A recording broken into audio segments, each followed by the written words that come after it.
அன்பான மீனராசி நேயர்களே, இனி வரக்கூடிய நாட்களில் உங்கள் வாழ்க்கையில் நினைச்ச காரியங்கள் எல்லாமே நல்லபடியாக நடக்கிறதுக்கும், இருந்த தடைகள் எல்லாம் விலகுவதற்கும், குடும்ப உறவுகளில் ஒற்றுமையும் நிம்மதியும் பெறுவதற்கும், பண வரவு அதிகரிக்கிறதுக்கும், எதிரிகளுடைய சூழ்ச்சிகளை எல்லாம் முறியடித்து ஜெயிப்பதற்கான வழிமுறையும், உங்கள் மனசில் இப்போ வரைக்கும் இருக்கக்கூடிய எல்லா சந்தேகத்திற்கும் பதில்களை தெரிஞ்சுக்க இந்த வீடியோவை முழுசாக பாருங்கள்.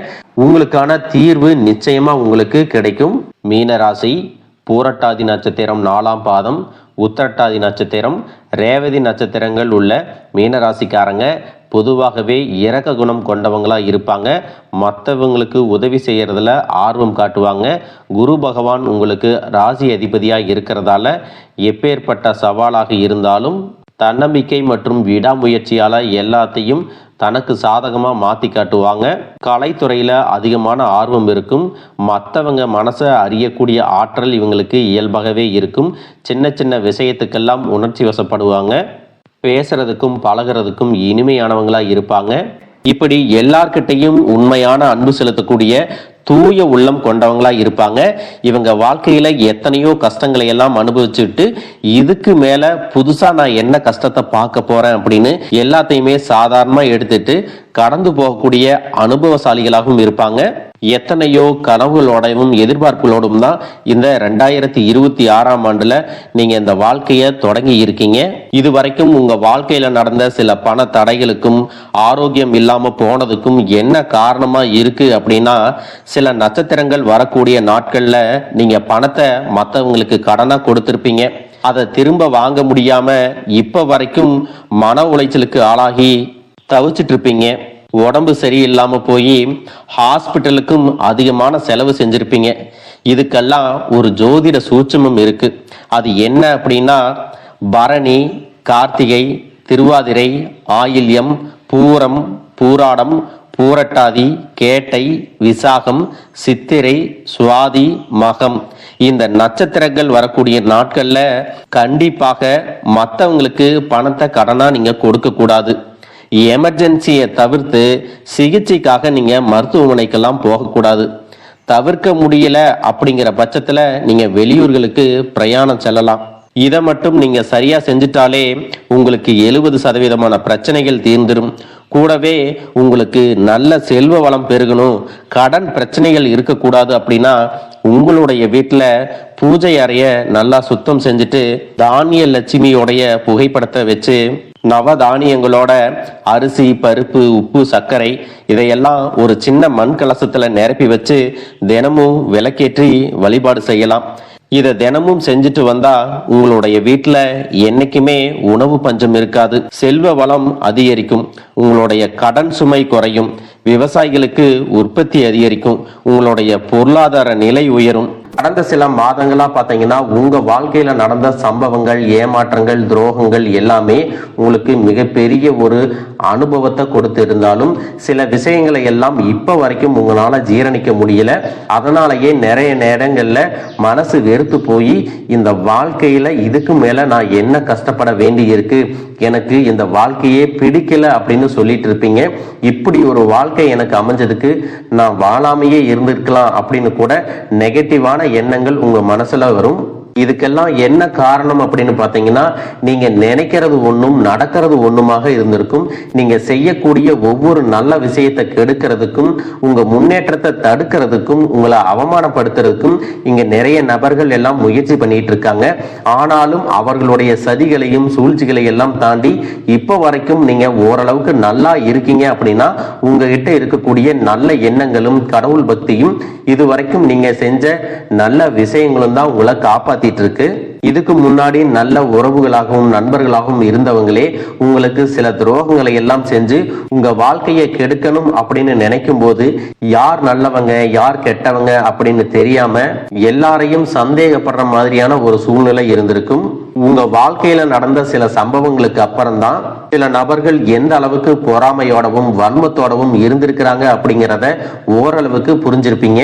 இது எல்லாமே தெரிஞ்சும் கூட நீங்க என்னமோ பண்ணுங்க, உங்க அளவுக்கு எனக்கு சூதுவாது தெரியல, இந்த மாதிரி தெரிஞ்சே மனசாட்சிக்கு விரோதமா தப்பு செய்யறவங்களுக்கு அந்த கடவுள் நிச்சயமா தண்டனையை கொடுப்பாரு அப்படின்னு கடவுள் கிட்ட உங்களுடைய வேண்டுதலை எல்லாம் வச்சுட்டு அமைதியா கடந்து போயிட்டு இருக்கீங்க.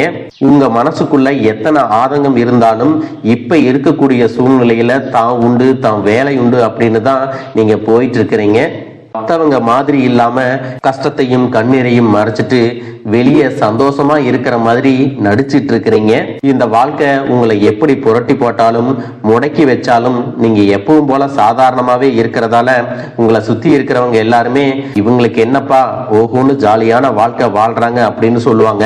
ஆனா மனசுல நிம்மதி இல்லாம வயிறார சாப்பிட முடியாம நிம்மதியா தூங்க முடியாம எவ்வளவு கஷ்டப்படுறீங்க அப்படிங்கிறது உங்களுக்கு மட்டும்தான் தெரியும்.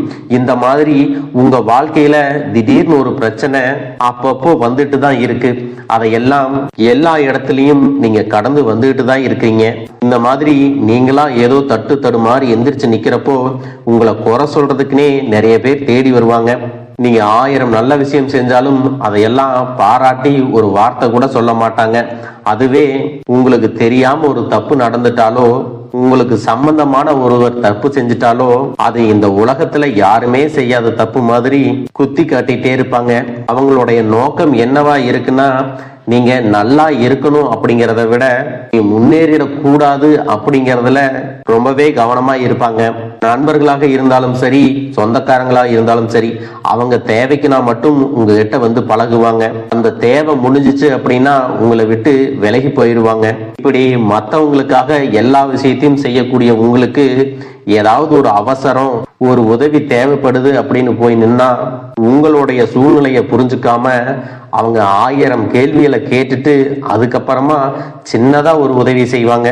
இதையெல்லாம் நினைக்கும் போது நீங்க எப்படி அவங்களுக்கு உதவி செஞ்சு ஏமாந்திருக்கீங்க அப்படிங்கிறத இப்பதான் புரிஞ்சுப்பீங்க. இந்த வாழ்க்கையில எப்படியாவது முன்னேறணும் அப்படிங்கறதுக்காக தினம் தினம் கஷ்டப்பட்டு உழைக்கிறவங்க. உங்களுடைய மனசாட்சிக்கு தெரிஞ்சு நீங்க யாருக்கும் எந்த கெடுதலையும் கஷ்டத்தையும் துன்பத்தையும் கொடுத்ததில்லை. ஆனாலும் உங்களுக்கு மட்டும் ஏன் இந்த மாதிரி கஷ்டங்கள் வருது, பிரச்சனைகள் வருது அப்படின்னு பாத்தீங்கன்னா நீங்க நல்லவங்களா தான் இருக்கீங்க, நல்ல விஷயங்களை தான் செய்யறீங்க. ஆனாலும் உங்களை சுத்தி இருக்கக்கூடிய மனிதர்கள் அந்த மாதிரி நினைக்கிறது இல்ல. நீங்க என்னதான் பிரச்சனைகளை எல்லாம் தவிர்த்துட்டு வந்தாலும் ஏதாவது ஒரு சூழ்நிலையில பிரச்சனையும் கஷ்டமும் உங்களை தேடி வந்துட்டு தான் இருக்கு. ஆனா இனி வரக்கூடிய நாட்கள்ல உங்களுக்கு சந்தோஷத்தையும் மன மகிழ்ச்சியும் கொடுக்கக்கூடிய ஒரு காலகட்டமா இருக்க போகுது. இது நாள் வரைக்கும் பாத்தீங்கன்னா உங்க வாழ்க்கையில் நடந்த கெட்ட விஷயத்தை எல்லாமே மறந்துருங்க. இனி வரக்கூடிய நாட்கள்ல உங்களுக்கு எப்படிப்பட்ட நன்மைகள் எல்லாம் கிடைக்க போகுது, எந்த இடத்துல நீங்க கவனமா இருக்கணும் அப்படிங்கிறத நீங்க மனசுல வச்சுக்கணும். மார்ச் மாதத்துல சனியினுடைய வக்ர நிவர்த்தியும் குருவினுடைய பயிற்சியும் சுக்கிர பயிற்சியும் சூரிய பயிற்சி ராகு கேது பயிற்சிகள் அப்படின்னு கிட்டத்தட்ட 5 பயிற்சி பலன்கள் எல்லாமே உங்களுக்கு இந்த 2026ஆம் ஆண்டுல முழுமையான பலன்களை கொடுக்க போறாங்க. அதனால இந்த காலகட்டங்கள்ல எதையெல்லாம் நீங்க இழந்துட்டோம், எதையெல்லாம் நீங்க மீட்டெடுக்கணும் அப்படின்னு நினைக்கிறீங்களோ அது எல்லாம் நிச்சயமா உங்களுக்கு கிடைக்க போகுது. சுக்கிர பயிற்சிகள் மூலமாக உங்களுக்கு பொருளாதாரத்துல நல்ல முன்னேற்றம் ஏற்பட போகுது. பெற்றோர்களுடைய உடல் நலத்துல கவனம் தேவை. இதுவரைக்கும் உங்களுடைய பணம் ஹாஸ்பிட்டல் செலவுகளுக்கோ கடனுக்கு வட்டி கட்டுறது, வண்டிகள் பழுதாகி அதுக்காக செலவு செய்யறது, மற்றவங்களுக்கு பணம் கொடுத்துட்டு அந்த பணம் திரும்ப வராம கஷ்டப்பட்டது, இந்த மாதிரியான சம்பவங்கள் எல்லாம் நடந்திருக்கும். இதற்கு பிறகு நீங்க பணத்தை சுப செலவுகளுக்காக செய்யணும். நல்ல விஷயங்களுக்கு பணத்தை செலவு செய்யும் போது உங்களுடைய கடன் சுமை பாதிக்கு மேல குறையும். தாய் வழியாக ஆதரவு கிடைக்கும். தொழில் செய்யக்கூடிய இடத்துல உங்களுடைய திறமைகள் வெளிப்படும். வேலை செய்யக்கூடிய இடத்துல உங்களுடைய உயர் அதிகாரிகளின் ஆதரவு உங்களுக்கு திருப்தியாக இருக்கும். சுப செய்திகள் எல்லாமே உங்களை வந்து சேரும். பூமி வாங்கக்கூடிய யோகம் உண்டு.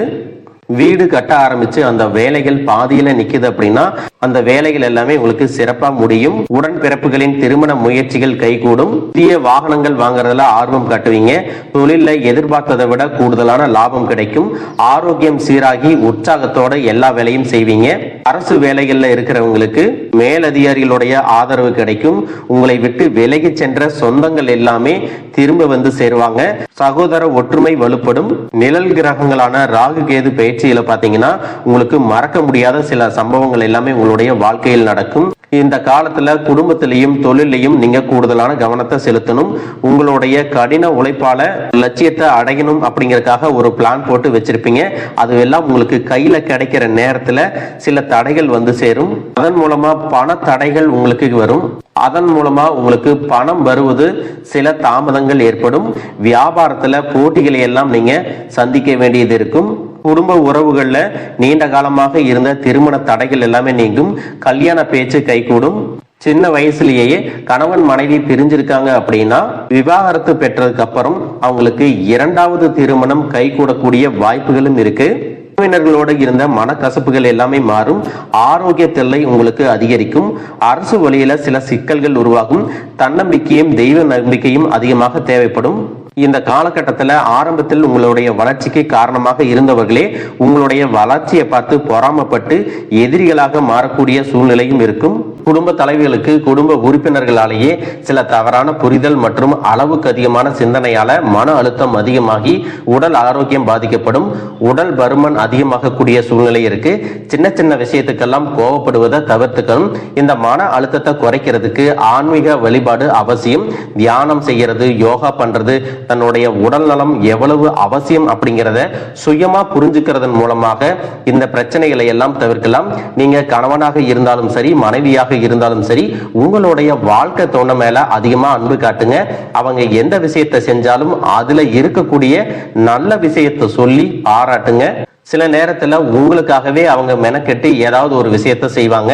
அந்த விஷயத்த நீங்க பாராட்டும் பொழுது அன்பு அதிகரிக்கும். அன்பு அதிகரிச்சுன்னா சின்ன சின்ன குறைகள் கூட உங்க ரெண்டு பேருக்குமே தெரியாது.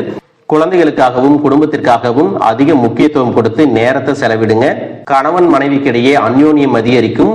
குடும்பத்தில் ஒற்றுமையும் சந்தோஷமும் நீண்ட நாளுக்கு தொடர்ந்து வரும். தொழிலை பொறுத்த வரைக்கும் நீங்க செய்யக்கூடியது சின்ன தொழிலாக இருந்தாலும் சரி, பெரிய தொழிலாக இருந்தாலும் சரி, எதிர்பார்த்த அளவுக்கு லாபம் கிடைக்காம ஒரு மந்தமான சூழ்நிலை இருந்திருக்கும்.